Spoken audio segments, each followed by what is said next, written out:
అయితే విచిత్రం ఏంటంటే నేను ఈ యొక్క ప్రసంగం రాసుకొని చేస్తాను ఇప్పుడు. ఈ రోజు నుంచి నేను అన్ని రాసుకొని ప్రసంగాలు చేద్దామని తీర్మానించుకున్నా. అందుకొరకే ఇప్పుడు రాసుకొని ప్రసంగం చేస్తున్నా.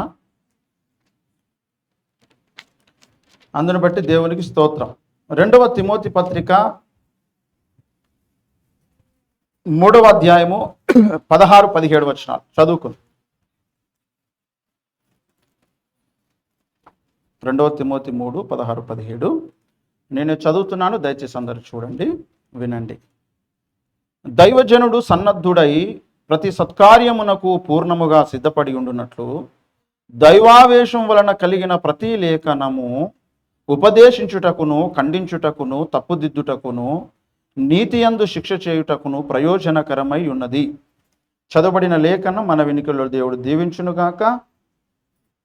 మరి మన మధ్యలోనికి వచ్చిన దేవుని సేవకులు పాస్టర్ స్వరాజ్ గారిని బట్టి, పవన్ను బట్టి, రవితేజను బట్టి దేవునికి మహిమ కలుగునుగాక. వారికి హృదయపూర్వక వందనాలు. మరి స్థానిక సంఘ కాపరిని బట్టి, సుదర్శన్ గారిని బట్టి కూడా వందనాలు. దేవునికి మహిమ కలుగునుగాక. మిమ్మల్ని అందరిని బట్టి వందనాలు. దేవునికి స్తోత్రం. హల్లెలూయా. అందరం ఒకసారి చప్పలు కొడదాం దేవునికి. ఒక మాట ప్రార్థించుకుందాం. కృపగల తండ్రి, దయగలిగిన దేవ వందనాలు. మా సంఘ బిడ్డలను, సంఘమును జ్ఞాపకం చేసుకోండి. ఇంతవరకు మీరు కాపాడారు, నడిపించినందుకు నీకు స్తోత్రాలు. నీ దాసుని కూడా ప్రత్యేకంగా మీరు స్పష్టతను ఇచ్చి నడిపించినందుకు వందనాలు. జరిగిన ప్రతి పరిస్థితిని బట్టి నీకు కృతజ్ఞతాస్తుతులు చెల్లిస్తున్నాను తండ్రి. గడిచిన వారమంతా కాపాడు, నెలంతా కాపాడు, సంవత్సరం అంతా కాపాడు. నీకు స్తోత్రం అయ్యా. రాత్రి నుంచి ఇప్పటివరకు కాపాడు. మొదటి వర్తమానంలో శరీరక్తంలో పాలు పొందుటలో, నీ శరీరక్తంలో పాలు పొందుటలో తోడుగా ఉన్నావు. సాక్ష్యాలలో తోడుగా ఉన్నావు. నీకు స్తోత్రం. కానుకలు విద్యాం, నీకు స్తోత్రం. మమ్మల్ని దీవించండి. మరి ఆఖరిన కరుణాపీఠము దగ్గరికి వచ్చి నీ కరుణను పొంది వెళ్ళడానికి సిద్ధపడుతున్నామయ్యా. మీరే తోడైండండి. నీ దాసుని మరుగు చేసి మీరు కనబడండి. మీ స్వరం వినిపించండి. మీ ఆలోచన దయచేయండి. మీ ప్రేరేపణ ఇవ్వండి. మీరే అందరిని దీవించువారు, ఆశీర్వదించువారు. మీరే బలపరచువారు, స్వస్థపరచువారు, అభిషేకించువారు. సమస్తం నీవే చేయగలవు. నీవు అనుకున్న కార్యాన్ని జరిగించుకొని దీవించమని చదువని లేఖనం ద్వారా మాతో మాట్లాడమని యేసు నామములో ప్రార్థించి వేడుకున్నాం పరమ తండ్రి. ఆమేన్. మంచిది. దేవునికి మహిమ కలుగునుగాక. వీళ్ళు అక్కడికి వెళ్ళిపోయా, ఇక్కడే ఉండాల్సి. అవునా? ఓకే, సరే సరే, మంచిది. ఉబ్బరపోస్తున్నా, అక్కడికి వెళ్ళారు. దేవునికి మహిమ కలుగునుగాక. ప్రభువునందు ప్రియులారా, ఈ వాటర్ అంకుల్ వాళ్ళకి వాళ్ళు ఇస్తారు. మంచిది. ఒక మాట, నేను ఉదయము ఇక్కడికి వచ్చినాక ప్రార్థన చేసుకున్నాను. సుదర్శన్ కూర్చోపోయాను. మొదటి వర్తమానము ఏమైతే చెప్పానో అది చెప్పేశాను, అయిపోయింది. 2వ వర్తమానము ముందే చెప్తున్నా, ఎందుకంటే నాకు ముందే తెలుసు కాబట్టి. ఏంటిదంటే నా బైబిల్ గురించి చెప్పమన్నాడు దేవుడు. బైబిల్ గురించి చెప్పు. బైబిల్ గురించి చెప్పడానికి నా దగ్గర సమాచారం లేదు. మొదటి విషయం, నాకు బైబిల్ మొత్తం తెలియదు. బైబిల్ ఏమేమి చేయగలదో సంపూర్ణంగా నాకు తెలియదు. బైబిల్ నుండి ఈరోజు జీవిత కాలానికి ఎవరికి ఏది అవసరమో దేవుడు దానిని ఎలా అందిస్తాడో నేను చెప్పలేను. అది నా ఊహకు కూడా అందనటువంటి అంశం. అది నా ఊహకు కూడా అందదు. అయితే అసలు ఈ యొక్క గ్రంథం ఎలా వచ్చింది అంటే, ఇది ఏ మానవుడు అనుకున్నందుకు రాలేదు. ఇది దేవుడు అనుకున్నందుకు, దేవుని ఆత్మ అనుకున్నందుకు వచ్చింది బైబిల్. ఆ మాట పేతురు ప్రవచిస్తున్నాడు. పేతురు గ్రంథము, పేతురు రాసిన 2వ పత్రిక 1వ అధ్యాయము 20-21 వచనాలు మనం చదివితే, ఒకడు తన ఊహను బట్టి చెప్పుట వలన లేఖనములో ఏ ప్రవచనమును పుట్టదని మొదట గ్రహించుకునవలెను. ఏలయనగా ప్రవచనము ఎప్పుడును మనుషుని ఇచ్చను బట్టి కలగలేదు గాని మనుషులు పరిశుద్ధాత్మ వలన ప్రేరేపింపబడిన వారై దేవుని మూలముగా పలికిరి. ఇందులో ఉన్నటువంటి మాటలన్నీ, వచనాలన్నీ, అధ్యాయాలన్నీ మనుషుడు అనుకున్నందుకు పుట్టలేదు, దేవుడు అనుకున్నందుకు పుట్టాయి. మనుషుడు ఊహించినందుకు పుట్టలేదు, దేవుడు ఊహించినందుకు పుట్టాయి. దేవునికి మహిమ కలుగునుగాక. ఈ బైబిల్ ఏం చేస్తుంది? బైబిల్ ద్వారా ఏం జరగగలదు అనంటే, మనము చదువుకున్న మూలవాక్యంలోనే చెప్పాడు అపోస్తలుడైన పౌలు భక్తుడు, పరిశుద్ధాత్మ ఊహను బట్టి, పరిశుద్ధాత్మ ప్రేరేపణను బట్టి వ్రాసి పెట్టాడు. ఇక్కడ 3:16-17లో ఏం చేయడానికి వస్తుంది దీని ద్వారా అంటే, ఇందులో ఉన్నటువంటి దైవావేశం వలన కలిగిన ప్రతి లేఖనము ఇది ఉపదేశము చేయడానికి పనికొస్తుంది, ఖండించడానికి పనికొస్తుంది, తప్పుదిద్దడానికి పనికొస్తుంది, నీతి యందు శిక్ష చేయడానికి పనికొస్తుంది. లైవ్ ఇస్తున్నా, లైవ్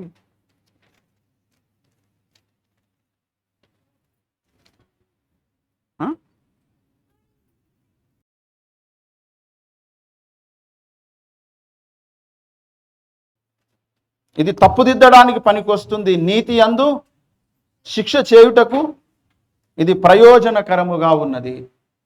దైవ ఆవేశము వలన కలిగినటువంటి ఈ పరిశుద్ధ బైబిల్ గ్రంథం చదివినటువంటి చదువరులందరికీ, విన్నటువంటి వారందరికీ ఇది ఎన్ని మేలులు చేస్తుందో ఏ ఒక్క వ్యక్తికి తెలియదు. ఇది ఎన్ని మేలులు చేయగలుగుతుందంటే, అన్ని అవసరతలుండి వాటన్నిటిని పొందుకొని ఉన్నటువంటి వ్యక్తి మాత్రమే చెప్పగలడు ఇది ఏం మేలు చేస్తుందో. బైబిల్ ఎన్ని మేలులు చేస్తుందో అన్ని అవసరతల ముందు ఏర్పడాలి ఆ వ్యక్తికి. ఆ అవసరతలన్నీ బైబిల్ ద్వారానే తీర్చబడి ఉండాలి. అప్పుడు చెప్పగలడు బైబిల్ ఇన్ని విషయాలలో మేలులు చేస్తుంది అని చెప్పగలుగుతారు. కానీ అలా చెప్పగలిగేటువంటి వ్యక్తి ఎవరైనా ఉన్నారా భూమి మీద అనంటే, ఈ లేఖనాలను ప్రవచించినటువంటి ప్రవక్తలు కూడా ఆ మాట చెప్పలేదు. వాళ్ళు దేవుని యొక్క ఆవేశం వలన చెప్పారు, అయిపోయింది. దీని ద్వారా వాళ్ళు కూడా మేలులు పొందారు. చదివిన వాళ్ళు, విన్నవాళ్ళు కూడా మేలులు పొందారు. కానీ ఒక్కొక్కరు పొందిన మేలు, ఒక్కొక్కరు పొందిన ఆశీర్వాదం వేరువేరుగా ఉన్నాయి. దావీదు అంటాడు, నీ వాక్యము నా పాదములకు దీపము అన్నాడు. ఇది ఆయన సాక్ష్యము, ఇది ఆయన సాక్ష్యము. ఈనాడు కొంతమంది బైబిల్ వ్యతిరేకులు, నాస్తికులు లేదా మత ఉన్మాదులు వాళ్ళు కూడా బైబిల్ చదువుతున్నారు. చదివి ఏమంటున్నారంటే, ఇది అసలు దేవుడే రాయలేదు అంటున్నారు, ఇది ఒక అబద్ధం అంటున్నారు. దావీదు సాక్ష్యం ఏంటిది? నీ వాక్యము నా పాదములకు దీపం అన్నాడు. ఇప్పుడు ఇది అన్యుల సాక్ష్యము కాదు, మతోన్మాదుల సాక్ష్యము కాదు, నాస్తికుల సాక్ష్యము కాదు. ఎట్ ద సేమ్ టైం చాలామంది సాక్ష్యం కానే కాదు ఇది. ఈ సాక్ష్యం ఎవరిది అంటే ఒక భక్తుని సాక్ష్యము. ఆ భక్తుని సాక్ష్యమే తరువాత కాలములో అనేక మంది సాక్ష్యము కావచ్చు. అది ఎక్స్పీరియన్స్ ద్వారా, అనుభవం ద్వారా. కానీ అందరూ తప్పకుండా ఆ మాట చెబుతారు అనే గ్యారంటీ ఏమి లేదు. కానీ బైబిల్ అయితే ఒక ఆయనకు మేలు చేసింది. ఆ మేలు పొందినటువంటి భక్తుడు దావీదు, ఆయన పాదాలకు ఇది దీపం అయ్యింది. దేవుని యొక్క మాటలు, దేవుని యొక్క వాక్యము. కొందరికేమో దేవుని యొక్క వాక్యము జీవం అయ్యింది.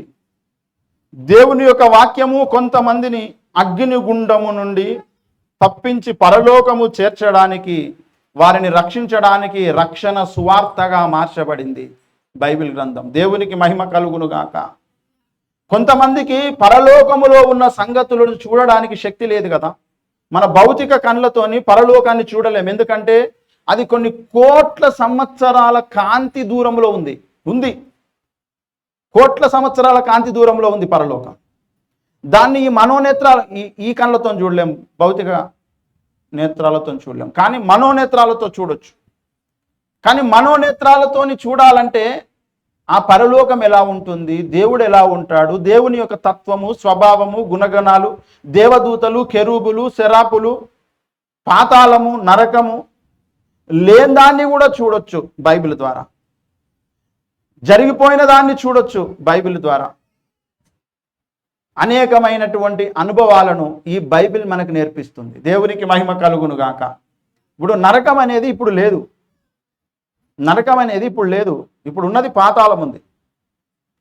పరలోకం అనేది ఎలా ఉంటుందో దాని యొక్క అనుభవము మనం ఇప్పుడు చూడలేం, కానీ దాన్ని తెలుసుకోగలం. ఎవరి ద్వారా తెలుసుకోగలుగుతాం అంటే బైబిల్ ద్వారా తెలుసుకోగలుగుతాం. దేవుణ్ణి మనం చూడలే, బైబిల్ ద్వారా చూడగలుగుతాము. బైబిల్ భవిష్యత్తులో ఉన్న సంగతులను చూపిస్తుంది.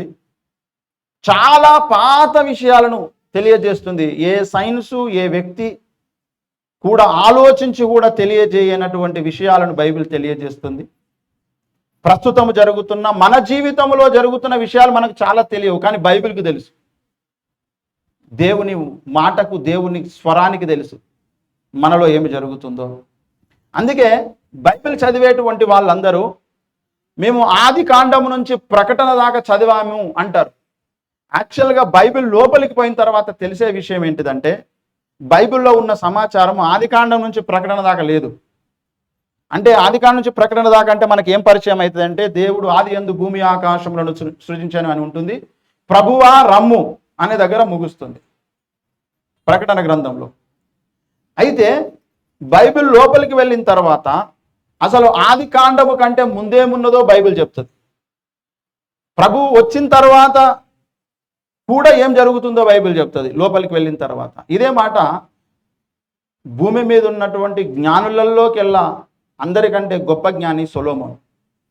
సొలొమోను ఆయన చెబుతాడు, ఏమంటాడంటే ఆది కాండము అని మనం మాట్లాడుకుంటే ఆయన అనాది కాండము గురించి మాట్లాడతాడు. అనాది కాండం అనేది ఒకటి ఉంది. ఆ అనాది కాండం అనేది భౌతిక నేత్రాలతో చదివితే ఆది కాండం దడుతుంది ముందు. అయితే దేవుడు చూపించే మనోనేత్రాలతో చదివితే అనాది కాండము తలుగుతుంది వాళ్ళు. దేవునికి మహిమ కలుగును గాక. సామెతల గ్రంథంలో ఆయన చెబుతాడు, ఎవరు సొలొమోను గారు చెబుతూ ఈ మాట చెబుతాడు. 8వ అధ్యాయము 23వ వచనం నుంచి, అనాది కాలము మొదలుకొని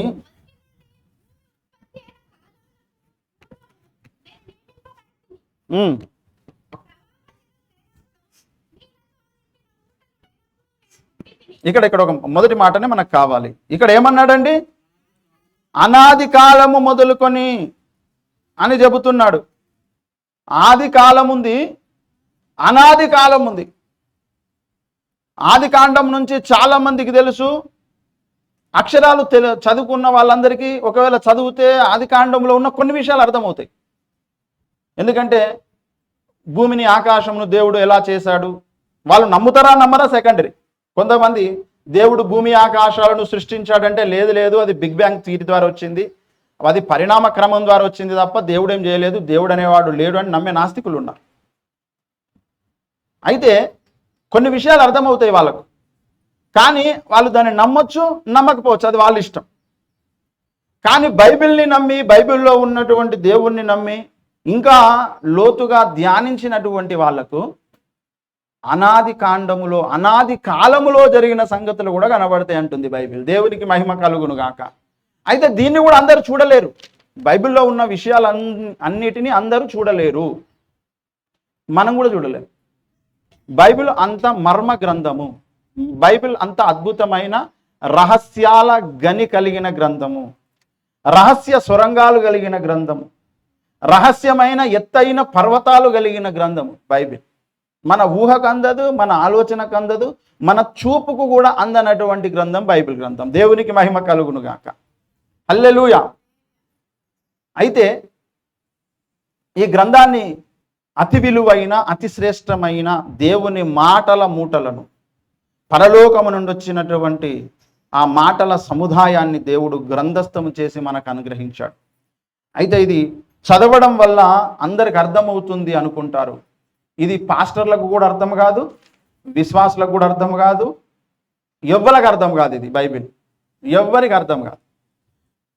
మరి ఎవరికి అర్థమవుతుంది అనంటే, దేవుడు ఎవరినైతే కనికరించి వీళ్లకు ఈ పాయింట్, ఈ అంశము అర్థము చేయించాలి అని ఆయన అనుకుంటాడో కనికరించి, వాళ్లకు ఆ వచనము లేదా ఆ అధ్యాయం అర్థమవుతుంది అంతే. దేవునికి మహిమ కలుగును గాక. హల్లెలూయా. మిగతా వాళ్ళకి అర్థం కాదు. బైబిల్ ఉంటుంది ఇక్కడనే, మన చేతులలోనే ఉంటుంది, మన ఇంట్లోనే ఉంటుంది. కొంతమందికి ఏమో బైబిల్ క్రొవ్విన మెదడు దొరికినట్టుగా రుచిగా ఉన్నది అని సాక్ష్యం చెప్పిన వాళ్ళు ఉన్నారు. అదే దావీదు చెప్తాడు. కొంతమందికి బోరు కొట్టింది కూడా ఉన్నది బైబిల్ని చూస్తే. మీకు ఎప్పుడైనా బోరు కొట్టిందా బైబిల్? నాకు చాలాసార్లు బోరు కొట్టి, నా ఆత్మీయ స్థితి అది. అంటే చాలామందికి బోరు కొడుతున్నది అని నాకు అనుభవంలో అర్థమైంది. మనం ఒక ఫ్యాక్ట్ని, ఒక ట్రూత్ని ఉన్నట్టుగా ఒప్పుకోవాలి. మీకు ఎప్పుడైనా బైబిల్ బోరు కొట్టిందా, కొట్టలేదా అంటే యథార్థంగా ఎంతమంది చెప్పగలరు? నేనైతే చెప్పిన, ఇది దేవుని ఫుల్ పీట్, ఇది దేవుని సన్నిధి, ఇది నాకు చాలాసార్లు బోర్ అనిపించింది బైబిల్ అని చెప్తున్నా. నేను నా స్థితి నేను చెప్తున్నా. మీకు ఎప్పుడైనా అనిపించిందా, అనిపించలేదా? యథార్థంగా ఎంతమంది చెప్పగలరు? ఏమండి చెప్పగలరు ఎవరైనా? మీ ఇష్టం, మీరు చెప్పినా చెప్పకపోయినా. నాకేమనిపించిందంటే, అంటే గమనిస్తున్నటువంటి సమయంలో చాలామందికి బైబిల్ బోర్ కొడుతుంది అని నాకు అనిపించింది. మీరెవరు తిట్టుకున్నా, ఒకవేళ మీరేమనుకున్నా, నాకైతే అట్లా అనిపించింది. ఏదైనా విషయము ఎందుకు బోర్ అనిపిస్తుందండి మనకు? బోర్ ఎందుకు కొడుతుంది? వద్దులే అని అని ఎందుకు అనిపిస్తుంది? అదేం అర్థం కానప్పుడు, అది అర్థం కానప్పుడు, అది ఏంటిదో తెలియనప్పుడు, ఇక్కడ ఏదో ఉందనిపిస్తుంది, అది ఏంటో తెలియట్లేదు. అట్లా అనేక సార్లు ప్రయత్నించినప్పుడు అది దొరకలేదు అనుకోండి, అప్పుడు మనం విసిగిపోతాం. ఇక ఇంకా ఏం చదువుతాం, అది ఏం అర్థమవుతుంది. చాలామంది ఏం చేసేది తెలుసా? క్రైస్తవులు అటుకు మీద పెట్టేసారు బైబిల్, అటుకు మీద పెట్టేసారు, బీరువాలో పెట్టేసారు. దాదాపుగా దానికి దుమ్ము పట్టే స్థితి తీసుకొచ్చారు. నిజమా కాదా? ఇది ఎక్కువగా ఎవరికి జరుగుతుంది అంటే కొత్త విశ్వాసులకు జరగదు ఈ ప్రమాదం. ఇది ఓల్డ్ బిలీవర్స్కి జరుగుతుంది ఈ ప్రమాదం. ఓల్డ్ బిలీవర్స్కి జరుగుతుంది. రెగ్యులర్గా బైబిల్ని చదివే అలవాటు లేని వాళ్ళకి జరుగుతుంది. అందుకే పాత క్రైస్తవులను ఒకసారి మీరు అడగండి, మీరు ఇంటర్వ్యూ చేయండి. మీ బైబిల్ ఎక్కడుంది? ఇప్పుడు చదివిరా కాదు, మీ బైబిల్ ఎక్కడుంది? Right now where is your Bible? Me Bible ఇప్పుడు ఎక్కడుంది? అసలు మీకు బైబిల్ ఉందా అంటే చాలామంది చెప్పే సమాధానం అప్పుడు గుర్తు తెచ్చుకుంటారు. వాళ్ళు గుర్తు తెచ్చుకొని ఉంది, ఎప్పుడు ఆడ అటుకు మీద పెట్టినట్టు గుర్తుకుంది, మేబీ అది బూజు పట్టిపోయి ఉండొచ్చు, దుమ్ము పట్టి ఉండొచ్చు అని చెప్పేవాళ్ళు చాలామంది ఉంటారు. Old believers. కొత్తగా రక్షణ పొందిన వాళ్ళు అంత తొందరగా దాన్ని మర్చిపోరు బైబిల్ని. కొత్తగా రక్షణ పొందిన వాళ్ళకు వాళ్ళ కొత్త మురిపం ఉంటుంది కదా, రెగ్యులర్గా దాన్ని చదువుతారు, దాని గురించి ఆలోచిస్తారు, దాని గురించి పరిశోధిస్తారు, తెలుసుకునే ప్రయత్నం చేస్తారు. దినాలు గడుస్తున్నప్పుడే సమస్య అండి. కొత్తదనంలో సమస్య ఉండదు, దినాలు పాతగా అయిపోతే సమస్య వస్తుంది. అందుకే మనం ఎంత పాతగా అయిపోతే మనం అంత జాగ్రత్త పడాలి. కొంతమంది అంటారు, మేము తాత ముత్తాతల నుంచి క్రైస్తవులం తెలుసా నీకు, నువ్వు ఇప్పుడు మాకు చెప్తావా అని అనేటోళ్ళు ఉంటారు. అప్పుడు నాకు అనిపిస్తుంది, ఓహో అయితే ఆయన చాలా డేంజర్లోకి వెళ్ళిపోతున్నాడు అనమాట. నేను చాలా పాతవాన్ని, మా తాత ముత్తాతల నుంచి తెలుసు మాకు బైబిల్, యేసుప్రభు అంటే వాళ్ళు కొంచెం డేంజర్లో ఉన్నారని అర్థం. ఏది పాత గిల్లునో అది నశించిపోవడానికి సిద్ధంగా ఉంది. ఏదైతే పాతగా అయిపోతుందో అది ఏమవుతుందో తెలుసా? అది త్వరలో మన కంటికి కనిపించకుండా పోవడానికి సిద్ధంగా ఉంది. కనుక పాత వాళ్ళు కావడానికి ఇష్టపడొద్దండి. మనం పాత వాళ్ళు కావడానికి ఇష్టపడొద్దు. బైబిల్లో కూడా దేవుడు పాతది కొత్తది రెండు పెట్టాడు. పాత నిబంధన కొట్టివేయబడి కొత్త నిబంధన ఇచ్చిండు. పాత నిబంధన రక్తంతోనే చేయబడింది, కొత్త నిబంధన కూడా రక్తంతోనే చేయబడింది. ఆ పాత నిబంధనను కొట్టివేసి కొత్త నిబంధనను ఇచ్చాడు.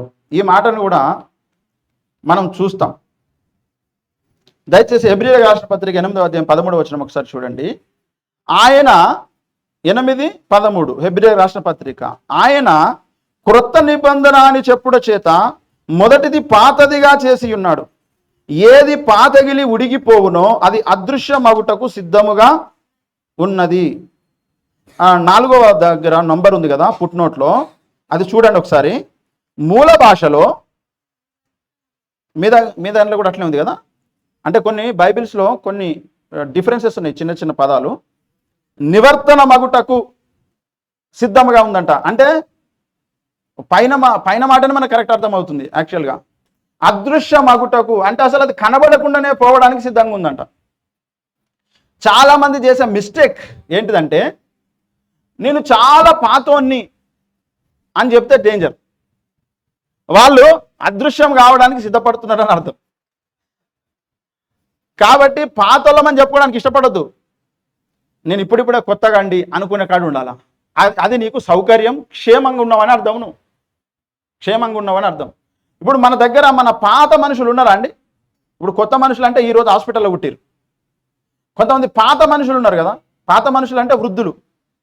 వాళ్ళు అతి త్వరలో సమాధిలోనికి వెళ్ళడానికి సిద్ధపడుతున్నారు. అవునా కాదా? అవునా కాదా? అంటే చనిపోవడానికి ఎవరి దగ్గర అవుతున్నారు? ఈరోజు పుట్టిన వాళ్ళ, ఎప్పుడో పుట్టిన వాళ్ళ?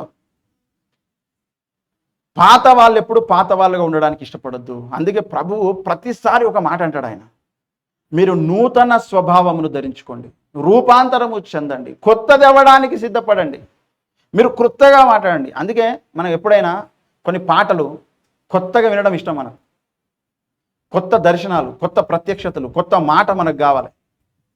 నిన్నటి అన్నం ఈరోజు పనికిరాదు మనకు, నిన్నటి కూర ఈరోజు పనికిరాదు. అట్లనే నీవెప్పుడు పాతగా కావద్దు. You don't think old. నేను చాలా ఓల్డ్ అండి, నేను చాలా పాత. అక్కడ డేంజర్ ఉంది, అక్కడ డేంజర్ ఉంది. దేవుడు నిబంధన పాతదైతే కూడా తీసిపడేస్తాడు ఆయన. దేవుడు కొత్తది పెడతాడు. ఇప్పటిదాకా కొత్త నిబంధన నడుస్తున్నది 2000 ఏళ్ళుగా. దేవునికి మహిమ కలుగును గాక. మనం ఏమవుదాం చెప్పండి? మీరు పాతలు కావాలనుకుంటారా, కొత్తలు కావాలనుకుంటారా? 2000 ఏళ్ళైనా యేసుక్రీస్తు ప్రభు ఆయన నిత్య నూతనంగా కనబడతాడు. ఈరోజు మటుకు దేవునికి మహిమ కలుగును గాక. ఆయనలో ఆకర్షణ తగ్గదు, ఆయనలో ఏమండి నూతనత్వం తగ్గదు. ఆయన ఇచ్చే శక్తి నూతనం, ఆయన ఇచ్చే ఆశీర్వాదం నూతనం. ఆయన చేసేదంతా నూతనంగా చేస్తాడు. ఆయనకి ఇష్టం, ప్రభు కొత్తగా చేయడం ఇష్టం ఆయన. ఇదిగో పాతవి గతించను, అన్నీ కొత్తవాయను. కొత్త సృష్టి చేయడం యేసయ్యకి ఇష్టం. మనలను కూడా రోజు కొత్తగా చేయాలి. యాక్చువల్గా మనం ఆల్రెడీ ఒక పాత వ్యక్తి ఉంటిమి, కొత్తగా అయిపోయినాం. ఎప్పుడు? నమ్మి బాప్తిసం పొందినప్పుడు కొత్త మనుషులమైన మనం. దేవుడికి మహిమ కలుగును గాక. ఆయన ఏం కోరుకుంటున్నాడంటే మన ద్వారా, మీరు నూతన స్వభావమును ధరించుకొనండి. ఏం స్వభావం? దాని పేరే నూతన స్వభావం. ఆ నూతన స్వభావం ఎలా ఉంటుందంటే, అది చాలా మృదువుగా ఉంటుంది, అది చాలా సాఫ్ట్గా ఉంటుంది, అది ఎప్పటికీ నిన్ను అనేకులకు దగ్గర చేసేటట్టుగా ఉంటుంది. ఇంకా అందులో ఎన్నో విషయాలు ఉన్నాయి, 1-2 అయిన కాదు. పేతురు రాసిన మొదటి పత్రిక 3వ అధ్యాయము 4వ వచనం ఒకసారి చదువుదాము. సాధువైనట్టు మృదువైనట్టునైన గుణమును అక్షయాలంకారము గల మీ హృదయపు అంతరంగ స్వభావము మీకు అలంకారముగా ఉండవలెను, అది దేవుని దృష్టికి మిగుల విలువ గలది అన్నాడు. ఎలాంటిదట? చాలా విలువైంది. ఈ 3వ మాటలో మూల భాషలో ఏం రాయబడిందంటే అంతరంగ పురుషుడు. మన అంతరంగ పురుషుడు పాతగా అయిపోతుండాలన్నా, నూతనం కావాలన్నా ఎప్పటికీ. మనం ఇన్ని సంవత్సరాలుగా ఎంతో మంది భక్తుల ప్రసంగాలు విన్నాం, మనం కూడా ఎన్నోసార్లు బైబిల్ చదివాం. ఎలా అవుతే బాగుంటుందని దేవుడు కోరుకుంటున్నాడు చెప్పండి? నూతనం కావాలని కోరుకుంటున్నాడా? అంతరంగ పురుషుడు ఎట్లుండాలి? పాతగా అయిపోవాలన్నా అంతరంగ పురుషుడు ఎప్పుడు కొత్తగా ఉండాలన్నా? ఏమండి? నూతనమైనది నీవిచ్చే ఆశీర్వాదము. ఈ మధ్య భక్తులు కూడా చాలా పాటలు కూడా రాశారు. నూతనమైనది వాత్సల్యము ప్రతి దినము నన్ను దర్శించను. దేవుడు మనల్ని దర్శిస్తే ఎప్పుడు కొత్తగా ఉంటుంది, ఫ్రెష్గా ఉంటుంది అన్నమాట. ఈ స్వభావం ఎక్కడ ఉంటుందంటే, ఇగో ఇందులో ఉంటుంది. సాధువైనట్టు మృదువైనట్టు గుణము అను అక్షయాలంకారము. అక్షయాలంకారం అంటేనే అది నాశనం లేనిదని అర్థం. దేవునికి మహిమ కలుగును గాక. అది ఎప్పుడు ఫ్రెష్గా ఉంటుంది, ఎప్పుడు కొత్తగా ఉంటుంది. మనము ఈ శరీరం వదిలిపెట్టిన తర్వాత మనందరికి ఒక శరీరం వస్తుంది. ఆ శరీరం పేరేంటిదంటే అక్షయ శరీరము, పునరుద్ధాన శరీరము. అక్షయమైనది అని అంటేనే నాశనము కానిది అని అర్థం. అది నాశనం ఎందుకు కాదు అంటే అది పాతపడదు కాబట్టి. దేవునికి మహిమ కలుగును గాక. పాతపడకుండా ఎప్పుడు ఫ్రెష్గా ఉండే, ఎప్పుడు నూతనంగా ఉండే శరీరాన్ని దేవుడు ఇవ్వబోతున్నాడు. అయితే అలాంటి స్వభావం కూడా ఒకటి ఉందని చెప్తున్నాడు ఆయన. ఆ స్వభావం ఏంటిది? అక్షయాలంకారము. ఆ స్వభావం ఇంకా వివరించి చెప్తున్నాడు ఆయన. అది సాధువైనట్టు మృదువైనట్టునైన గుణము అన్నాడు. దేవునికి మహిమ కలుగును గాక. ఇది పాత పడిపోదంట. ఇది ఎప్పుడు కొత్తగా ఉంటుంది. ఈ బైబిల్ చదివేటువంటి వాళ్లకు ఇది ఇస్తుంది అన్నమాట. బైబిల్ ఏమిస్తుంది అని అంటే బైబిల్ ఇది ఇస్తుంది. బైబిల్ ఏమిస్తుంది అంటే బైబిల్ గుణాన్ని ఇస్తుంది. దేవునికి మహిమ కలుగును గాక. ఈ గుణాన్ని ఇస్తుంది. ఈ గుణము అక్షయాలంకారము, అక్షయమైనటువంటి ఒక ఆభరణముతో సమానం. ఇది మన దగ్గర ఎన్నో వజ్రాలు, వైడూర్యాలు, వెండి, బంగారము, రాగి, ఇనుము, ఇత్తడి, ఒక్కొక్క దానికి ఒక్కొక్క విలువ ఉంది. అన్నిటికంటే ఇంకా ప్లాటినం అనేది ఒకటి ఉంది ఈ లోకంలో. విలువైనటువంటి వస్తువులు, విలువైన పదార్థాలను మనం చూస్తే అందులో ఇవన్నీ కూడా పాడైపోతాయి ఒక రోజున. ఇవన్నీ పాడైపోతాయి. అయితే పాడుగాకుండా ఉన్నటువంటి అలంకారమును దేవుడు ఇవ్వాలనుకుంటున్నాడు. అది అక్షయ అలంకారము. అది ఎప్పుడు నూతనంగా ఉంటుంది. దేవునికి మహిమ కలుగును గాక. హల్లెలూయా. ఇది ఎవరు ఇస్తారు అంటే ఈ బైబిల్ ఇస్తుందండి. ఈ బైబిల్ ఇస్తుంది. ఈ బైబిల్ చేస్తుంది అట్లా. అయితే ఈ అనుభవాన్ని ఎవరు పొందుతారో వాళ్ళకే తెలుస్తుంది, అందరికీ తెలియదు. ఇప్పుడు యేసుక్రీస్తు ప్రభు అంటే మనందరికీ ఇష్టం కదా. యేసుక్రీస్తు ప్రభు మన అనుభవంలో మనందరికీ ఒక్కొక్కరికి ఒక్కొక్క విధంగా అనుభవం. అందరికీ సమానమైన అనుభవాలు లేవు యేసయ్యతో. ఒక్కొక్కరికి ఒక్కొక్క విధమైన డిఫరెంట్ అనుభవాలు ఉన్నాయి మనందరికీ దేవునితో. కాబట్టి బైబిల్ మనలను ఎప్పటికప్పుడు ఒక నూతనమైన వ్యక్తిగా తయారు చేయగలుగుతుంది. చేసిందా లేదా అది సెకండరీ. చేయడం దానికి సాధ్యం బైబిల్కి. కానీ దీని ద్వారా కొత్త వాళ్ళు గానే అవుతున్నారా లేదా అనేది క్వశ్చన్ మార్క్. ఈనాడు కొంతమంది అమ్మో ఈ బైబిల్ ఏమో ఉంది, ఈ బైబిల్ చదువుట చేత, బైబిల్ వినుట చేత, బైబిల్ని ధ్యానించుట చేత, బైబిల్ని గైకొనుట చేత నా బ్రతుకులో ఏదో మార్పు వస్తుంది అని గమనించే వాళ్ళు కొందరు ఉంటారు. అందులో మనం ఉండాలి. దేవునికి మహిమ కలుగును గాక. అయితే చాలామంది, నేను ఒక అన్య కుటుంబం నుంచి రక్షణ పొందినండి. మా ఊర్లో ఇప్పటివరకు క్రైస్తవులు లేరు. నాకు ఎవరో దగ్గరుండి నేర్పించిన వాళ్ళు ఎవరు లేరు. నాకు చదువురాని తల్లిదండ్రులు, చదువురాని మా చిన్న నాయన చిన్నమ్మలతోని నేను యేసు ప్రభువుని తెలుసుకొని రక్షణ పొంది చర్చికి వెళ్ళి ఏదో ఇట్లా సేవకుని అయిపోయినా. నాకు పెద్దగా ఏం తెలియదు. అయితే తెలిసినంతలో, గమనించినంత మట్టుకు తెలిసిన విషయం ఏంటిదంటే, ఎవరైతే ఆల్రెడీ ఇంతకు ముందే వారు ఎరిగి ఉన్నారో వాళ్ళు చాలా మట్టుకు ఒక దగ్గర ఆగిపోయినరు, లేదా అసలు వాళ్ళు మళ్ళీ రిటర్న్గా లోకంలోకి వెళ్ళిపోయినారు.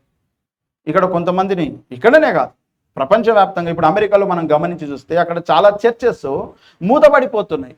మసీదులకు, రెస్టారెంట్లకు చర్చిలను అమ్మేస్తున్నారు. చాలా 300, 400, 500 సంవత్సరాల చరిత్ర కలిగినటువంటి చర్చిలను, చర్చి ప్రాంగణాలను, స్థలాలను పార్కులకు, మసీదులకు, రెస్టారెంట్లకు, కొన్ని హిందూ దేవాలయాల కొరకు వాళ్ళు అమ్ముతారు. అంతే, నువ్వేమన్నా చేసుకో కొనుక్కొని. అలా అమ్మేసి అనేక రకాలైనటువంటి వాటికి ఉపయోగిస్తున్నారు. ఎందుకు వాళ్ళు చర్చిలకు మానేశారు అంటే పాత తరము గతించిపోయింది, పాతోళ్ళందరూ గతించిపోయారు. వీళ్ళు కొత్త వాళ్లకు బైబిల్లో ఉన్న కొత్తదనం ఏంటిదో తెలియలేదు.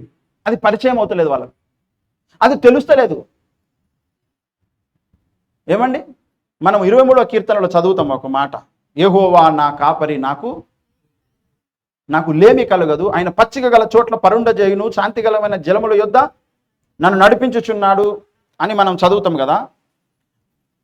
అయితే బైబిల్ చదివినప్పుడు ఒక గొర్రెకు రోజు మంచు గురిచి అప్పుడే మొలుస్తున్నటువంటి పచ్చ గడ్డిలాగా ఒక గొర్రెకు దొరికితే అది రోజు పోయి మైదానంలో మేస్తుంది. అయితే దేవుడైతేనేమో ఆయన కాపరిగా ఉంటే అలాంటి పచ్చికగా బైబిల్ని మనకు అందిస్తాడు. దేవునికి మహిమ కలుగును గాక. అయితే కొంతమందికి ఎలా ఉందంటే ఈ బైబిల్ ఎండిపోయి ఏమి లేని గడ్డిలాగా ఉంది. బైబిల్ ఇదే. కొందరికేమో పచ్చిక గల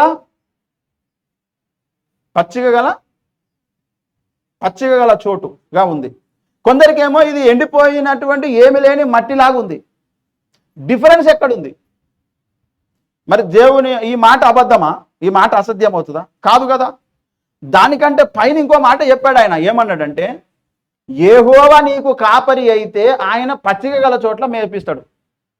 అయితే మనకు కావలసిన పచ్చిక ఒక్కొక్క వ్యక్తికి ఒక్కొక్క టేస్ట్ ఉంటుందండి. ఇప్పుడు మీకు తినే ఆహారంలో టేస్ట్లు, తొడుక్కునే బట్టలలో టేస్ట్లు వేరుగుంటాయి కదా. మీరు ఎంచుకునే వస్తువులలో ఎంపికలు వేరుగుంటాయి. ఒక్కొక్కరి టేస్ట్ ఒక్కొక్క విధంగా ఉంటుంది.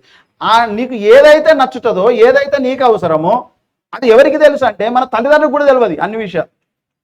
మన మనసుకి ఏమి ఇష్టం, మన హృదయానికి ఏమి ఇష్టం, మనకు ఏ లక్షణం, ఏ పని చేయడం మనకి ఇష్టం, తల్లిదండ్రులకు కూడా కొన్నిసార్లు తెలియదు. పిల్లలకు, మనకు సొంతంగా కూడా మనకు తెలియదు. పుట్టినప్పుడు అంటారు అందరూ, నా కొడుకును లాయర్ చేయాలి, డాక్టర్ చేయాలంటాడు. వానికి సైంటిస్ట్ కావాలని ఒక ఆలోచన ఉందనుకో, నువ్వు డాక్టర్ లాయర్ అంటే ఏడ పనికి వస్తుంది? తల్లిదండ్రులకు తెలియదు వాని లోపల దేవుడు ఏం పెట్టి తయారు చేశాడో మనకు తెలియదు. మనది మనకు కూడా తెలియదు. కొంతకాలం వచ్చేంత వరకు నాకు ఇష్టం ఉంటుందని, మనకంటూ కొంత ఇష్టం లేని కాలం ఒకటి ఉంటుంది. మనకు జ్ఞానం వచ్చింది, తెలివి వచ్చిందని చెప్తాం కదా, అంతకుముందు నీకేమొచ్చింది, అసలు నువ్వేంటిదో తెలియదు. అలాంటి స్థితిలో మనము వచ్చినాము. కానీ దేవునికి మనము రవ్వంత తల్లి గర్భంలో సృష్టింపబడక ముందే తెలుసు మనం ఏం కాబోతున్నామో, ఏమి కావాలనో, మన అవసరతలు ఏంటియో, ఆ అవసరతను ఎలా తీర్చాలనో ఆయనకు తెలుసు. అయితే మనకు దొరకాల్సిన వాడు ఎవరంటే ఆ మంచి కాపరి, యెహోవా కాపరి దొరకాలి మనకు. దేవునికి మహిమ కలుగును గాక. ఒక మంచి కాపరి, అడివంతా తెలిసినటువంటి ఆయనకు ఒక గొర్రె దొరికింది అనుకోండి, అది బక్కపలసని గొర్రెనే కావచ్చు, కానీ కాపరి గొప్పోడు. కాపరికి అన్ని తెలుసు. ప్రాంతం తెలుసు, అడవులు తెలుసు, వాగులు తెలుసు, వంకలు తెలుసు, సముద్రాలు, చెరువులు అన్నీ తెలుసు. ఆయనకు ఈ బక్కపలసని గొర్రె దొరికితే ఏం చేస్తాడు ఆయన? ఈ గొర్రెకు బలమైన ఆహారం ఎక్కడుందో అక్కడికి తీసుకొని వెళ్ళి మేపుతాడు, అక్కడ నీళ్లు పెడతాడు. అలాంటి ఆ కాపరి కావాలి నాడు మనకు. ఆయననే ఏం చేయిస్తాడంటే ఆ పచ్చిక దగ్గరికి తీసుకొని వెళ్ళి మేపిస్తాడు. బైబిల్ను చదివినప్పుడు లేదా బైబిల్లో మనకి ఏం దొరుకుతుందంటే ఒక మంచి పచ్చిక దొరుకుతుంది. అంతే, పచ్చిక దొరికితే సరిపడదు, సంబరపడదు. ఆ పచ్చికలో నడిపించడానికి నీకు కాపరి కూడా దొరుకుతాడు బైబిల్లో. దేవునికి మహిమ కలుగును గాక. హల్లెలూయా. అందుకే యేసును నాకు చాలిన దేవుడు అని చెప్పుకుంటారు చాలామంది. అనుభవం ఇది, చాలామంది అనుభవం. కొంతమంది నాకు ఇటువంటి వాళ్ళు కూడా తెలుసు, వాళ్ళకి యేసు ప్రభు కావాలి, అన్ని దేవతలు కూడా కావాలి. ఇలా మొక్కిన వాళ్ళు నాకు తెలుసు. వాళ్ళ ఇంట్లో అన్ని దేవతల ఫోటోలు పెడతారు, యేసు ప్రభు ఫోటో కూడా పెట్టి అందరికి పూజ చేస్తారు, యేసు ప్రభు కూడా చేస్తారు పూజ. క్రైస్తవులలో కూడా కొంతమంది ప్రార్థన చేసి బాప్తిసం పొంది చర్చికి వెళ్ళే వాళ్ళు ఉంటారు. అవసరం వచ్చినప్పుడు మంత్రగాళ్ళ దగ్గరికి వెళ్ళేటోళ్ళు కూడా ఉంటారు. తాయిత్తులు కట్టించుకునేటోళ్ళు కూడా కొందరు నాకు తెలుసు. అయ్యో ఇట్లా ఎందుకు చేస్తున్నారు అని అంటే, మరి అక్కడికి వెళ్తేనే ఇది బాగా అవుతుంది, యేసు ప్రభు చేయలేకపోతున్నాడు కదా ఇది అనేది ఉందన్నమాట. అలాంటి వాళ్ళు ఉన్నారు. అంటే కొద్ది మందో ఎక్కువ మందో అలాంటి వాళ్ళు ఉన్నారు. నా అవసరము యేసుతోని తీరినప్పుడు నేను ఇంకో దేవత దగ్గరికి వెళ్తా, ఇంకో దర్గా దగ్గరికి వెళ్తా, లేదా ఇంకొక దేవత దగ్గరికి, ఇంకొక మంత్రగాని దగ్గరికి వెళ్తా, వెళ్ళి నా అవసరం ఏందో తీర్చుకుంటా అనుకునేటువంటి వాళ్ళు ఉన్నారు. అయితే ఇందులో మనకు ఒక మంచి కాపరి దొరుకుతున్నాడు. ఆయన యెహోవా నా కాపరి. దేవునికి మహిమ కలుగును గాక. అయితే చాలామందికి కాపరి దొరకలే. బైబిల్ చదివినప్పుడు చాలామందికి ఈ పచ్చిక దొరకలే, శాంతికరమైన జలాలు దొరకలే. బైబిల్ చదివినప్పుడు వాళ్ళకి ఎండిపోయిన నది లెక్క ఉంటుంది. ఇశ్రాయేలీయులు ఎర్ర సముద్రము దాటడానికి అది ఎండిపోయిన నేలగా మార్చబడి, వాళ్ళు దాటిన తర్వాత వెనుక నుంచి ఫరో సైన్యం వచ్చినప్పుడు వాళ్ళను ముంచేసింది కదా. దేవుని యొక్క వాక్యము, బైబిల్ గ్రంథము కొంతమందికి పచ్చ గడ్డిలాగా ఉంటుంది, కొంతమందికి ఎండిపోయిన మురంలాగా ఉంటుంది. ఎండిపోతాడు, మురం కనబడుతుంది, ఇంకేముండదు. కొంతమందికి జీవజలపు నదిలాగా ఉంటుంది, కొంతమందికి ఎండిపోయిన యోర్దాను నది లెక్క ఉంటుంది.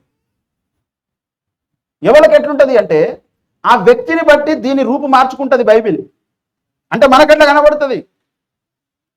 మార్పు లేని దేవుడు, మార్పు లేని అక్షరాలే ఇక్కడ ఉన్నాయి. కానీ అది చదివినప్పుడు అది కొంతమంది బ్రతుకులలో మార్పు కనబడుతుంది, కొంతమంది జీవితాలు ఇంకా నాశనం అయిపోతాయి. బైబిల్ చదివిన వాళ్ళే. ఇప్పుడు మతోన్మాదులు చదువుతారు బైబిల్, చదువుతున్నారా లేదా? వాళ్ళ బ్రతుకులు ఏమన్నా బాగుపడుతున్నాయి చదివి?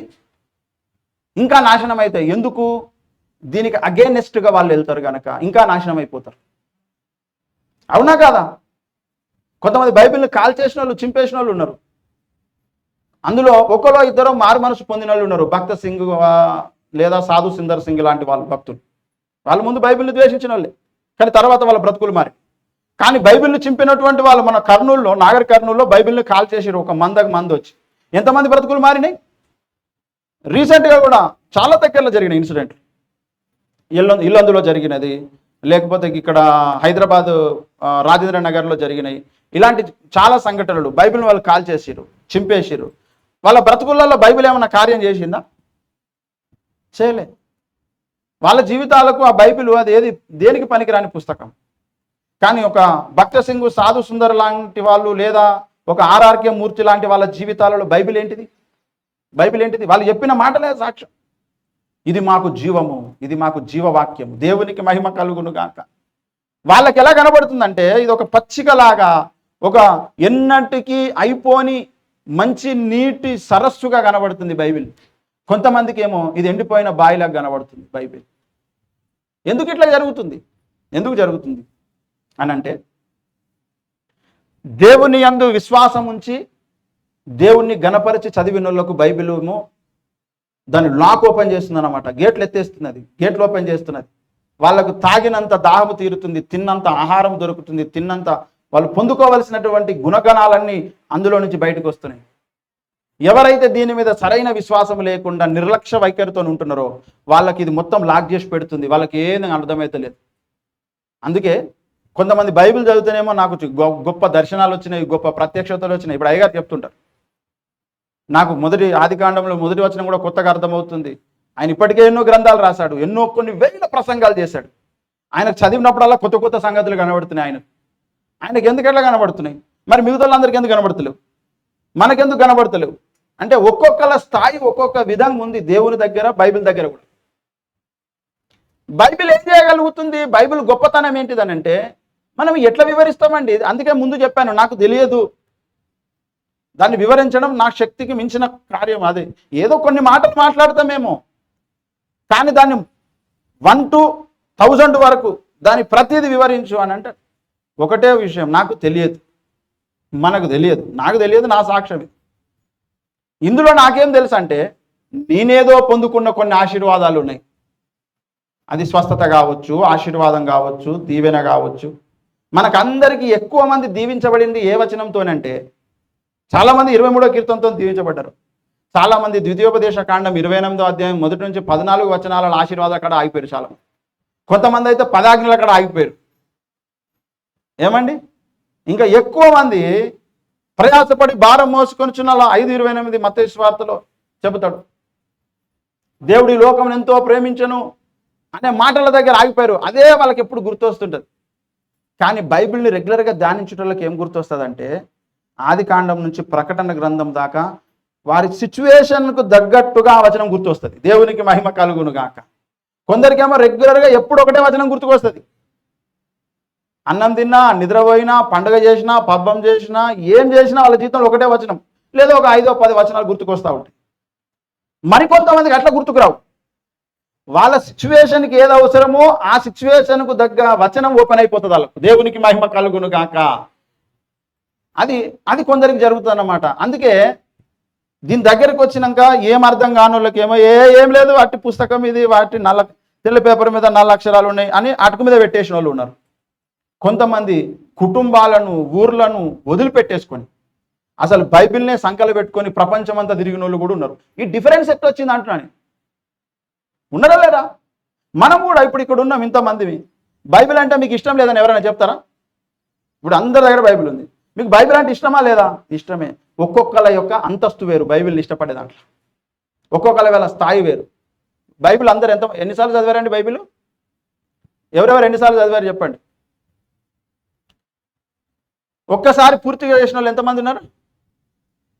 2 సార్లు, 3 సార్లు, ఇక ఇక్కడ తేలిపోతుంది అంటే మన ఇంట్రెస్ట్. 4 సార్లు, 5 సార్లు, 6 దిగిపోతూ ఉంటుంది. అంటే ఇక్కడ విషయం ఏంటంటే చదవడం మంచిదే, చదవడము అందరూ కూడా చదువుతుంటారు, కానీ భక్తులు చదవడం వేరు.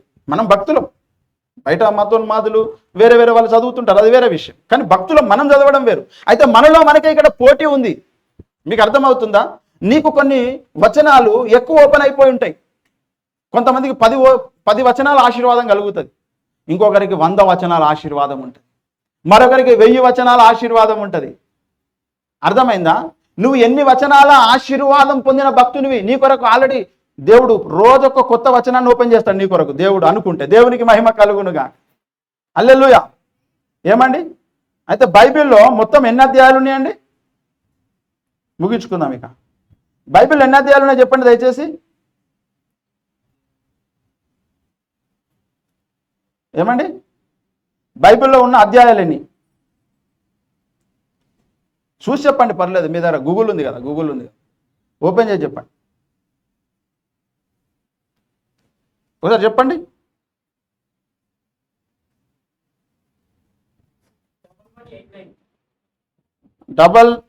తమ్ముడు 1189 అధ్యాయాలు ఉన్నాయి. వచనాలు ఎన్నండి?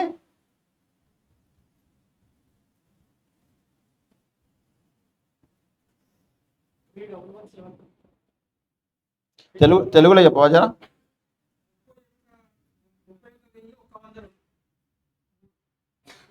31,102 వచనాలు. చెప్పండి, నాతో పాటు చెప్పండి దయచేసి. 31,200 సారీ 102 31,102 వచనాలు. 31,102 వచనాలు కదా. అక్షరాలు కూడా ఉన్నాయి లక్షలలో. అయితే అందుకే నేను బైబిల్ ఇది ప్రిపేర్ చేసుకున్నా అని చెప్పిన మీకు. అందుకే నేను ప్రిపేర్ చేసుకున్నా. ఇప్పుడు ఈ లెక్కలన్నీ చెప్పనీకి నాకు అంత అంత లేదు గుర్తుకు చేసుకునేది. కొందరికి ఉంటుంది దేవుడిచ్చిన వరము. అక్షరాలు చెప్పు తమ్ముడు.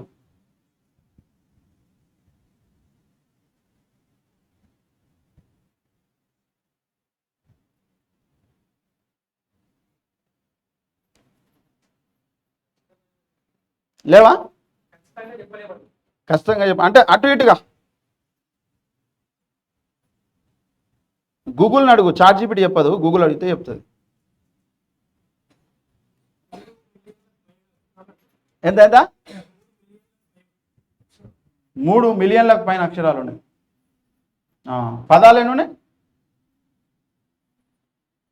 అంటే మనం చదివే బైబిలే కదండి, అవునా కదా? మీకు తెలుసా బైబిల్లోని ఒక పదముతో రక్షణ పొందిన భక్తులు ఉన్నారు. ఒక పదము 7,83,137 పదాలు ఉన్నాయి. అంటే నేను ఎందుకు అంటున్నా అంటే, నేను ఒక డాక్టర్ గారి సాక్ష్యం పెట్టిన యథార్థవాది ఛానల్లో. అన్నిటికంటే ఎక్కువ వ్యూస్ దానికే ఉన్నాయి. ఆయన దాని తమిళులు తీసేసేయమన్నాడు. నాకు ఎక్కువ వైరల్ కావడం నాకు ఇష్టం లేదన్నాడు. ఆయన భారతదేశంలోనే ఫస్ట్ క్యాన్సర్ డాక్టర్. ఆయన పేరు గిడియోను. ఆయన ప్రస్తుతము ఛత్తీస్గఢ్లో సేవ చేస్తున్నాడు అనుకుంటున్నాను. డాక్టర్గా ఉన్నాడు. ఆయనతో నేను మాట్లాడాను. అయితే ఆయన రక్షణ పొందిన మాట ఏంటో తెలుసా? ఆయన ప్యూర్ బ్రాహ్మణ్. ఆయన రక్షణ మీరు కావాలంటే సాక్ష్యం నుండి చాలా బ్యూటిఫుల్గా ఉంటుంది. ఆ హెబ్రోను సంబంధించినటువంటి ఆయన ఒకటే మాట మార్చింది. ఏంటిదో తెలుసా? నేను తప్ప వేరొక దేవుడు లేడు. ఈ మాట మార్చింది ఆయనను. నేను తప్ప వేరొక దేవుడు లేడు, ఈ మాట మార్చింది ఆయనను. మీరు అది వినండి. వింటే ఈ మాట ఆయన చాలాసార్లు చెప్తాడు. ఈ మాట, నేను తప్ప వేరొక దేవుడు లేడు, నేను తప్ప వేరొక దేవుడు లేడు, నేను తప్ప వేరొక దేవుడు. ఈ ఒకటే మాటతో రక్షణ పొందాడు ఆయన. ఇండియాలోనే ఫస్ట్ క్యాన్సర్ డాక్టర్ ఆయనను మార్చింది ఈ మాట మనకు అది అద్భుతంగా కనబడదు. మనం చూడంగానే దాన్ని వండర్గా మా మాట వినంగానే. కానీ ఆయన బ్రతుకును టర్న్ చేసేసింది ఆ మాట.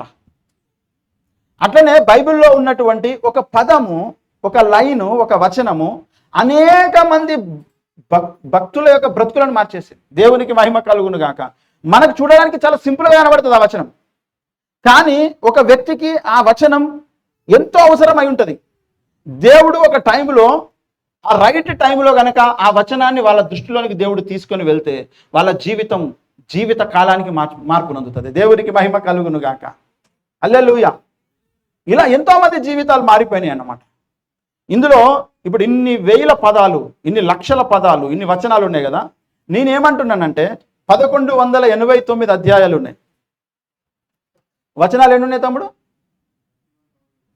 31,102 వచనాలు.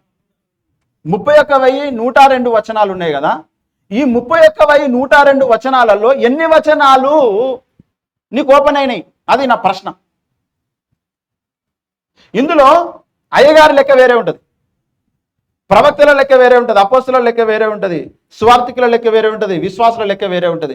మీ కొరకు ఓపెన్ అయిన వచనాలు ఎన్ని అంటే, నీది నా కొరకు ఈ వచనము అనుకొని ఈ వచనంతో నేను దీవించబడ్డా అని చెప్పగలిగే వచనాలు. అందులో మన లెక్కలు మారిపోతాయి మొత్తం. అయితే ఎవరికైతే ఈ వచనాలు కొత్తగా అర్థమయ్యి ఆ వచనాలతో దీవించబడ్డారో వాళ్ళు ఇంకా ఆవురు మంది తింటా ఉంటారు, చదువుతూ ఉంటారు అన్నమాట బైబిల్ని. మిగతాళ్ళకేమో 4-5 వచనాలు చదువుతారు, అందులోనే తృప్తి చెందుతూ ఉంటారు, ఎప్పటికీ అదే గుర్తు చేసుకుంటారు. నాకు తెలిసిన ఒక అమ్మగారు ఉన్నారు, ఆమె పేరు చెప్పగలను కానీ ఆమె ఎప్పుడు 21వ కీర్తన చూడకుండా చెప్తుంది. ఒక ఆమె ఉంది, మొదటి కీర్తన చూడకుండా చెప్తుంది. నాకు అయ్యా ఒక కీర్తన వస్తుంది, అది మొదటి కీర్తన అని ఇక చెప్తూనే ఉంటుంది ఆ కీర్తన మొత్తం. ఆమెకు ఆ కీర్తన ఓపెన్ అయింది. కొందరికి 23వ కీర్తన ఓపెన్ అయింది, ఎవరికైనా 15వ కీర్తన ఓపెన్ అయిందా? అసలు అది ఏంటిది?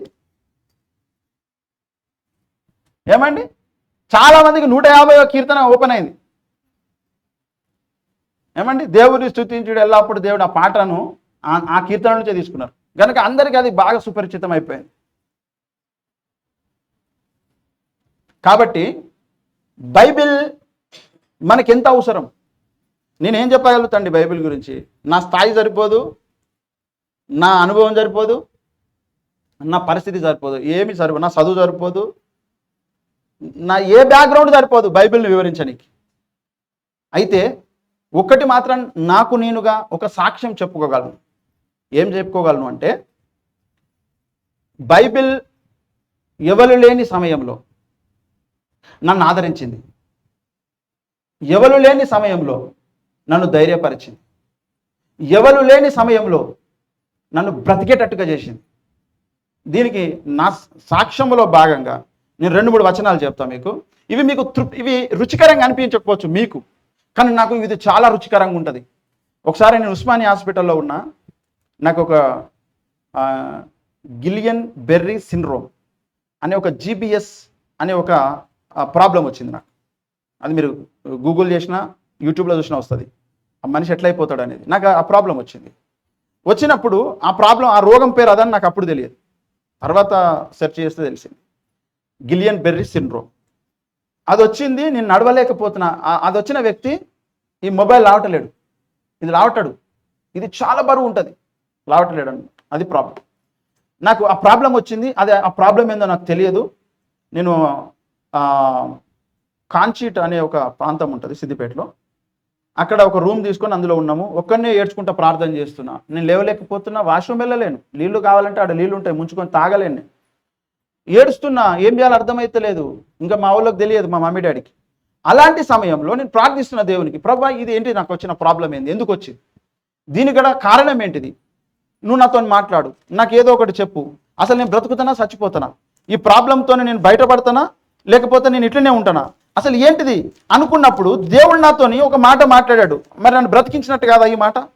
ఏం మాట అంటే, ఆ ప్రాబ్లం అట్లనే ఉండంగానే నా సాయంత్రం 4 అవుతుంది, నేను ప్రార్థన చేసుకుంటా అప్పుడు దేవుడు నాతో మాట్లాడుతున్నాడు. ఈ వచనం చూపెట్టాడు దేవుడు నాకు. చూపెట్టినప్పుడు నాకు ఒక కాన్ఫిడెన్స్ వచ్చింది, ఈ రోగం వచ్చింది, ఈ రోగం నాకు త్వరలో తగ్గిపోతుంది, కానీ నేను బతుకుతా, చచ్చిపోను అని ఒక కాన్ఫిడెన్స్ వచ్చింది నాకు.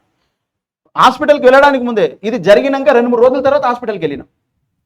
యెషయా గ్రంథము 60వ అధ్యాయం 10వ వచనం ఒకసారి చూడండి. అంటే నాకు ఓపెన్ అయిన వచనం చెప్తున్నాను, నాకు ఓపెన్ అయింది ఈ వచనం. 60వ అధ్యాయం 10వ వచనం చూడండి.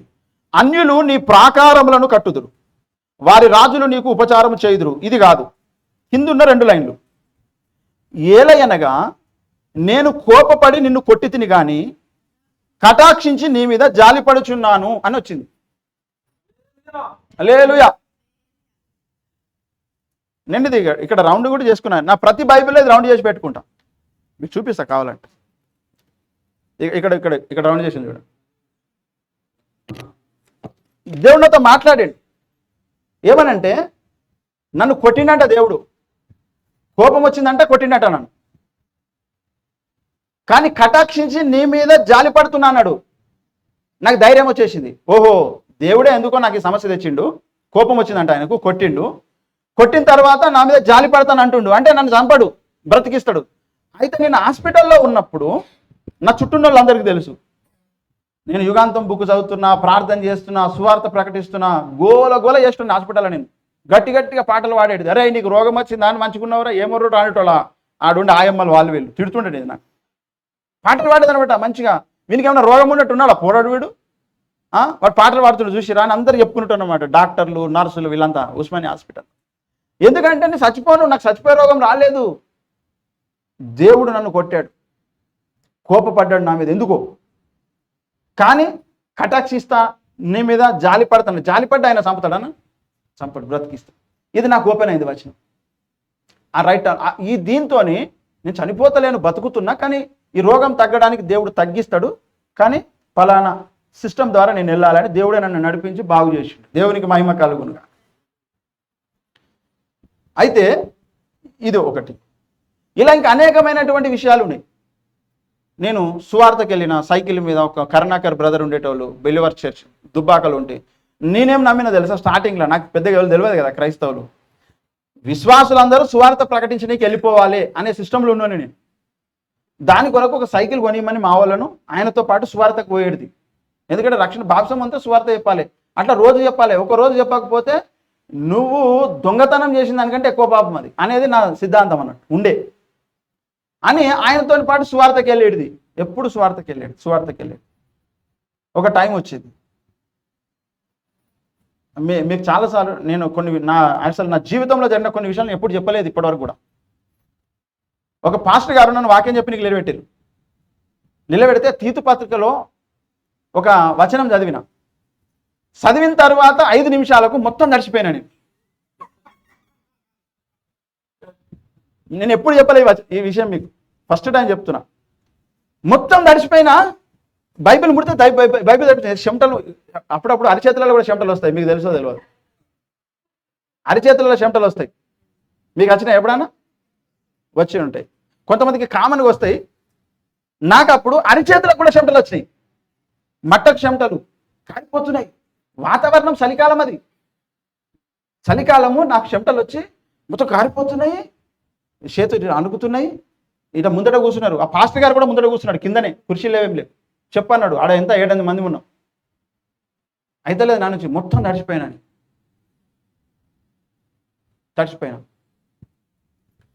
అప్పుడు ఒక వచనం ఎత్తుకున్నాను నేను ఆడ. ఇలాంటి అనుభవాలు అన్నమాట. అప్పుడు దేవుడు అన్నాడు ఏంటంటే, ఇర్మియా గ్రంథం 1వ అధ్యాయంలో, నేను బాలుడు అనవద్దు. నువ్వు ఎందుకు భయపడుతున్నావు చెప్పనీకి. నేను బాలుడను అనవద్దు అనే మాట అంటాడు అక్కడ దేవుడు మాట్లాడి. ఇట్లా ఎన్నోసార్లు దేవుడు మాట్లాడాడు. నా కొరకు ఓపెన్ అయిన వచనాలు అవి. అట్లా మీ కొరకు ఏమైనా ఓపెన్ అయినా? ఇక సమయం అయిపోతుంది, ఎక్కువైంది ఇప్పటికే. మీ కొరకు ఏమైనా ఓపెన్ అయినా వచనాలు అంటున్నా? నాకు ఓపెన్ అయిన వచనం వేరు, నీకు ఓపెన్ అయిన వచనం వేరు. కొంతమంది ఈ జాతరల దగ్గర అక్కడిక్కడ కొన్ని ఆడుతుంటారు, ఇట్లా పత్తాలు అంటే చిన్నపిల్లలు ఆడుకునేటివి కొన్ని ఉంటాయి కదా, అట్లా. ఇది మీకు వస్తే ఇట్లా రింగులు వేస్తే ఇది ఎవరికి పడితే వాళ్ళకు అన్నీ పెడతాడు, డబ్బు పైసలు, కొన్ని బిస్కెట్ ప్యాకెట్లు, బొమ్మలు పెట్టి ఈ రింగ్ వేయమంటారు. రింగ్ వేస్తే ఎవరికి ఏది పడితే అది వాళ్ళకే. అట్లా వచనాలలో కూడా ఇది అందరికి అన్ని కావు, ఒక్కొక్కరికి ఒక్కొక్క వచనం పనికి వస్తుంది అన్నమాట. నువ్వు ఏ వచనాన్ని స్వతంత్రించుకుంటావో, నీ లైఫ్కి ఏది అవసరం అది ఇస్తుంది బైబిల్ ఏమి ఇస్తుంది అని అంటే ఏం చెప్పాలంటే, నేను ప్రభు అన్నాడు, నేను పొద్దున వచ్చి ప్రార్థన చేసుకునేటప్పుడు అక్కడ కూర్చొని ప్రార్థన చేసుకున్నాను. మొదటి ప్రసంగం ఒకటి చేయి అన్నాడు, చెప్పేసిన, అది అయిపోయింది. ఏం చెప్పినా అంటే మొదటి ప్రసంగం ఏం చెప్పినా,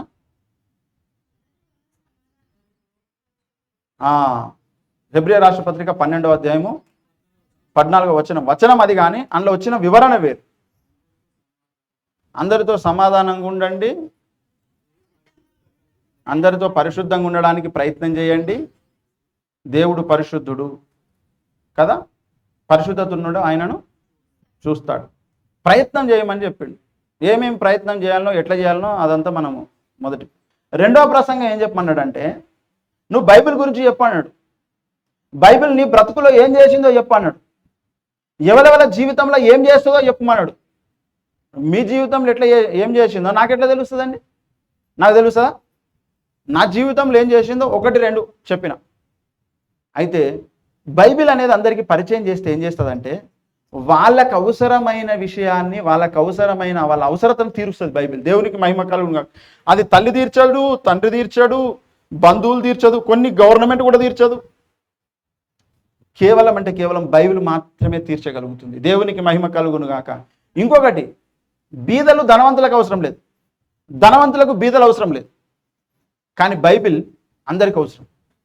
ధనికులకు అవసరం, బీదలకు అవసరం, పేదలకు అవసరం, రైతులకు అవసరం, రాజులకు అవసరం, అన్ని దేశాల వాళ్ళకు అవసరం, అన్ని భాషలలో ఉన్న వాళ్ళకు అవసరం. విచిత్రమేం తెలుసా? మనం తెలుగులో చదివితే నాకు ఈ వచనాలు ఓపెన్ అయినాయా? వేరే వాళ్ళు ఏ భాషలో చదువుకున్నా వాళ్ళకి ఇంకొక కొన్ని వచనాలు ఓపెన్ అవుతుంటాయి. వాళ్ళు దేవునికి మహిమ కలుగునుగా. ఏమండి, మూకుట్ల మక్కాలేసి వాటిని వేడి చేస్తుంటే కొన్ని పగిలితో చూసిరు, పళ్ళు పళ్ళు పళ్ళు అని. బైబిల్ చదువుతూ ఉంటే కొంతమందికి బైబిల్ అట్లా ఓపెన్ అయిపోతుంది మన కొరకు. దేవునికి మహిమ కలుగును గాక. అట్లా ఓపెన్ అయినప్పుడే రుచి, ఓపెన్ కాకపోతే రుచి లేదు. ఏమండి, మక్కలు డైరెక్ట్గా బుక్కలేం, కానీ దాన్ని వేయించినప్పుడు పేలాలు అవుతాయి కదా, పేలాలు అయినప్పుడు తింటే చాలా రుచి ఉంటుంది. అట్లనే బైబిల్లో ఉన్న వచనాలు కూడా నువ్వు చదువుతున్నప్పుడు నీ కొరకు ఓపెన్ అవుతుంది వచనం. అలా ఓపెన్ అయినప్పుడు అది నీకు చాలా రుచికరంగా ఉంటుంది. అప్పుడు భక్తులు పాటలు రాసుకున్నారు. నీ వాక్యమే నన్ను బ్రతికించెను, బాధలలో నెమ్మదినిచ్చెను, కృపాశక్తి దయా సత్య సంపూర్ణుడా, వాక్యమై ఉన్న యేసు వందనమయ్యా. ఇది ఎవరు రాసిన పాట? నేను రాయలే, మీరు కూడా రాయలే. ఒక భక్తునికి వాక్యం నన్ను బ్రతికించింది అనే సాక్ష్యం ఉన్న భక్తుడు రాసుకున్నాడు. అది దేవునికి మహిమ కలుగునుగా. అయితే ఈనాడు కొంతమంది ఈ వాక్యంతో బ్రతకకపోయినా వాడుకుంటారు పాటలు. కొంతమంది ఎట్లా బతుకుతామంటే దేవుడిచ్చే ధనంతో, దేవుడిచ్చే అన్నంతో బతికేటోళ్ళు వేరు. అయితే ఈయన బ్రతికింది దేవుడు అన్నం ఇవ్వగలడు, దేవుడు మటన్ ఇవ్వగలడు, మన్నానే ఇస్తాడు దేవుడు, బండ నుంచి నీళ్ళు ఇస్తాడు దేవుడు. కానీ ఈయనకైతే దేవుడు బ్రతికించే వాక్యం ఇచ్చిండు. దేవునికి మహిమ కలుగును గాక. కొందరికి వాక్యం అవసరం, ఎందుకో తెలుసా? ధనవంతులను చేయడానికి వాక్యం కావాలి వాళ్ళకి. కొందరికి స్వస్థత కొరకు వాక్యం కావాలి, కానీ కొందరికి బ్రతకనీకే వాక్యం కావాలి. దేవునికి మహిమ కలుగును గాక. ఎంత డిఫరెన్స్ ఉన్నది! ఈ బైబిల్ ఎట్లా చేస్తుందండి? ఇది దేవుని మాటల మూట. ఇది ఒక్కొక్కరికి ఒక్కొక్క రుచి ఉంటుంది. ఇప్పుడు మనమందరము థమ్స్అప్ తాగితే అందరికి ఒకటే రుచి, నిమ్మ జ్యూస్ తాగితే అందరికి ఒకటే రుచి, కొంతమంది చెరుకు రసం తాగితే అందరికి ఒకటే రుచి వస్తుంది. కానీ బైబిల్ అందరికీ అట్లనే ఒకటే రుచి రాదు. నీ అవసరతకు తగ్గట్టుగా దాని రుచి మారిపోతుంటుంది. దేవునికి మహిమ కలుగును గాక. అలాంటి జ్యూస్ ఏదన్నా ఉందా ఈ దునియాలో? బైబిల్ ఒకటే ఉంది. దేవునికి మహిమ కలుగును గాక. బిర్యానీ అందరికి ఒకటే టేస్ట్ వస్తుంది, కానీ ఇది నీ అవసరానికి తగ్గట్టుగా మారిపోతుంది. ఇంకా అద్భుతమైనటువంటి ఆశీర్వాదం ఇస్తుంది. దేవునికి మహిమ కలుగును గాక. అయితే మరి బైబిల్ చదువుతారా మీరు? ఎప్పుడు చదువుతారు? ఎప్పుడు చదువుతారు అంటున్నా? ఏమండి, బైబిల్ చదువుతా అనేటోళ్ళు తీర్మానంగా చెప్పండి నాకు. నేను ఈ రోజు నుంచి బైబిల్ చదువుతా. ఇంతసేపు నేను కష్టపడి వాక్యం చెప్పిన. అయితే మీకు నచ్చిందా? ఇప్పుడు చెప్పిన వాక్యం నచ్చిందా మీకు? నచ్చిందా నచ్చలే? నచ్చని వాళ్ళు యథార్థంగా చెప్పేసండి, నచ్చలేదని చెప్పండి. నచ్చని వాళ్ళు చేయలేవటండి. మనకు మొహమాటాలు ఎక్కువ. అయితే నచ్చితే మీరందరూ ఒక పని చేయాలి నా కొరకు. చేస్తా అంటే చెప్తా, చెప్పినాక నా మాట వృధా అయిపోతుంది. చేస్తారా? చేస్తామన్నట్టు చేయలేవటండి. ఏం చెప్తాడో ఏమో అన్నట్టు చూస్తున్నారు. మీరందరూ ఏం చేయాలి తెలుసా?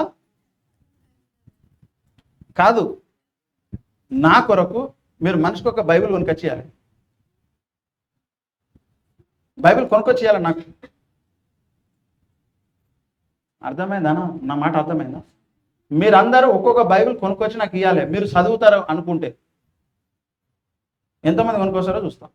నాకు బైబిల్ కావాలి, ఎంతమంది కొనుక్కొచ్చి ఇస్తారు బైబిల్? కొనుక్కొచ్చిన వాళ్ళు మీరు చదువుతారని లెక్కన. మీరు కొనుక్కరాలేదు అని అంటే చదవరని అర్థమైపోతుంది. మీకు బైబిల్ అంటే ఎంత ఇష్టమో ఎంత ప్రీతియో మీరు నాకు ఒక బైబిల్ కొనుక్కొచ్చేయండి. ఓకేనా? చిన్న బైబిల్ అయినా పర్వాలేదు, చిన్న బైబిల్ అయినా పర్వాలేదు. అటుంది అటువంటి బైబిల్ కావాలి నాకు. తీసుకురమ్మా, చూపిస్తా ఇది. ఓకే, ముగించుకుందాం. నాకు ఇటువంటి బైబిల్ కావాలి. ఇప్పుడు బైబిల్ చదువుతారని తీర్మానం ఎంతమంది చేసిరు? నేను దేని గురించి చెప్పినా? ఇప్పటిదాకా నేను దేని గురించి చెప్పినా? బైబిల్ గురించి చెప్పినానా? అయితే నాకు బైబిలే గిఫ్ట్గా కావాలి.